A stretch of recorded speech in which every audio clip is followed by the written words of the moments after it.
Ngiyabingelela kuphi nakuphi lapho-ke uthole khona naleli thuba lelihle lekulalela i-Rhapsody yemaqiniso lokuyincwadi yaNkulunkulu lebhalwe ngumfundisi Chris Oyakhilome DSC DD.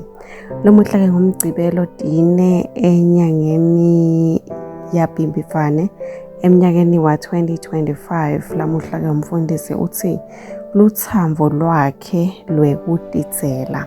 Amen. Kanti-ke uvula umlayedo wakhe kuJohana 15:13 lapho khona livi laNkulunkulu lithi-ke kude umuntu onelithambo lolukhulu kunalolu kwekuthi-ke adzele kuphila kwakhe ngenxa yetihlobo takhe. Amen. Umbhalo wethu wekucala usikhumbuta emavi amoya longcwele labhalwa ngumpostoli Pawula kubaseRoma 5:8 wathi kodwa uNkulunkulu ukhombisa uthambo lwakhe kithi ngekuthi sisedoni Kristu wafa esikhundleni sethu. Cabanga ngelithambo lwekudizela wagwetshwa esikhundleni sethu. Akumangalisi-ke ukuthi iBhayibheli lithi ngakho-ke nyalo kude kulahlwa kulabo labaKristu Jesu kubaseRoma 8:1.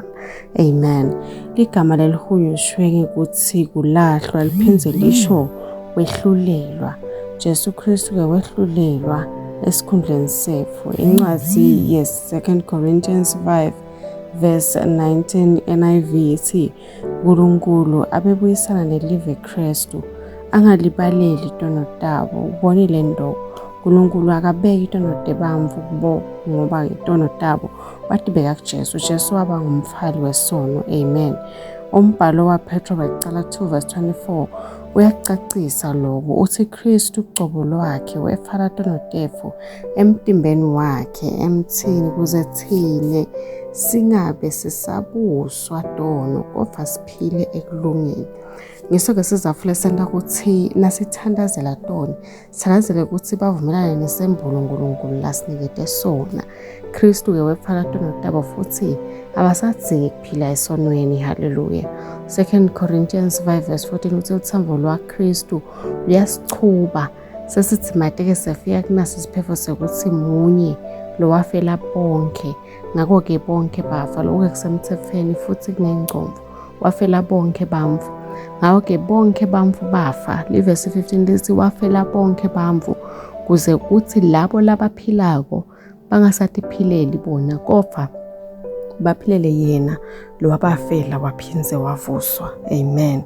Ungaphileli wena kodwa-ke uphilele yena. Lena indlela lefanele yekusabela elithambeni lakhe lekudizela. Haleluya.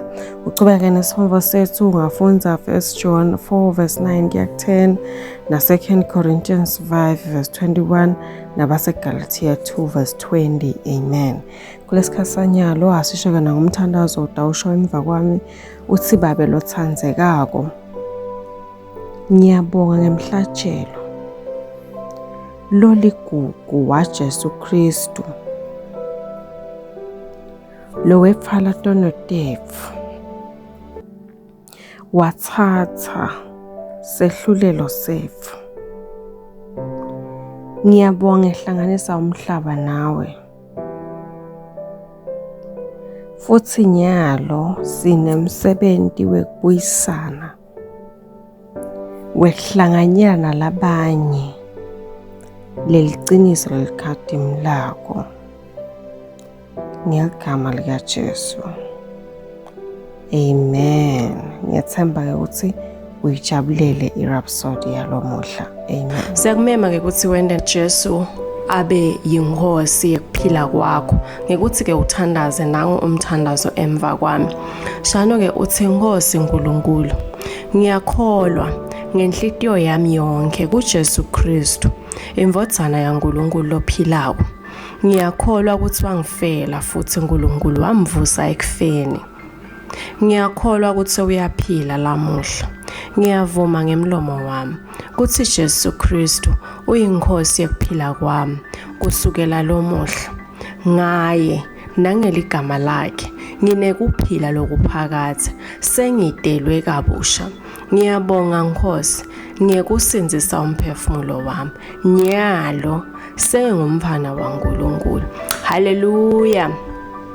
Siyakuhalalisela nyalo sewungumntwana waNkulunkulu.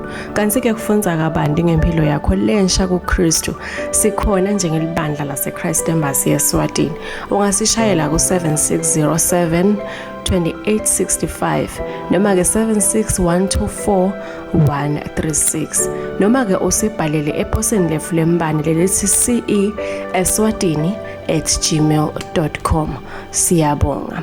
Kanti-ke ngifuna ukuthi ukhumbule ukuthi kulalela kwakho kwale Rhapsody yamaqiniso lomuhla akukabi nje yimvo ukuthi uyiphole ngeliphuba, kepha kube yimvo lehlelwe nguNkulunkulu kujinja impilo yakho lamuhla. Amen.